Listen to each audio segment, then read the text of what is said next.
आपको एक अहम खबर से आगाह करते चले। कराची के इलाके लियाकताबाद एफसी एरिया में वाकया पेश आया है। पागल कुत्ते ने पुलिस एहलकार समेत 30 अफराद को काट कर जख्मी कर दिया है। मरीजों को अब्बासी शहीद अस्पताल मुंतकिल कर दिया गया।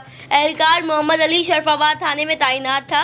कराची में कुत्तों की दहशत इस हद तक बढ़ चुकी है कि शहरी घरों में महसूर हो चुके हैं। कुत्तों को पकड़ने के लिए रेस्क्यू इदारों को तलब कर दिया गया है। इसी बारे में मजीद जानते हैं सीएसएन के नुमाइंदे राना अब्दुर्रहमान से।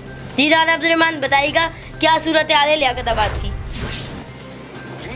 आज लियाकताबाद में एफसी एरिया में कुत्ते ने 22 अफराद को काट दिया। इससे पहले इलाका ने मकामी थाने में इत्तला दी कुत्ते के पागल होने पे, जो शहरियों को 22 शहरी। तो जैसे ही पुलिस अपना रेस्क्यू करने के लिए पहुंची तो एक सब इंस्पेक्टर जिनका नाम अशरफ बताया जाता है, वो ड्यूटी पे मामूर थे, उनको भी जो है एक पागल कुत्ते ने काट लिया, जिसकी वजह से 23 अफराद को टोटल अब्बासी हॉस्पिटल लाए गए और जिनको रेस्क्यू करने की कोशिश की जा रही है। अच्छा अब्दुर्रहमान, ये रखी आवाम को बताएगा कि वज़ीर आला सिंध मुराद अली शाह ने कुत्ता मार मुहिम का आगाज किया था। अब्बासी शहीद हॉस्पिटल में इसकी वैक्सीन मौजूद है या नहीं?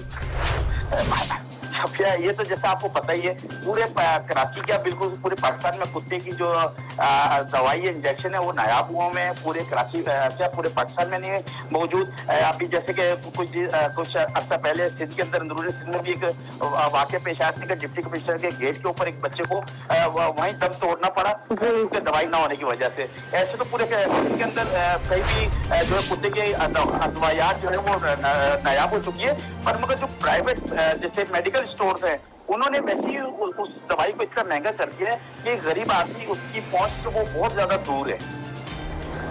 जी जी राना अब्दुर्रहमान, आप हमारे साथ मौजूद थे, बहुत शुक्रिया आपका।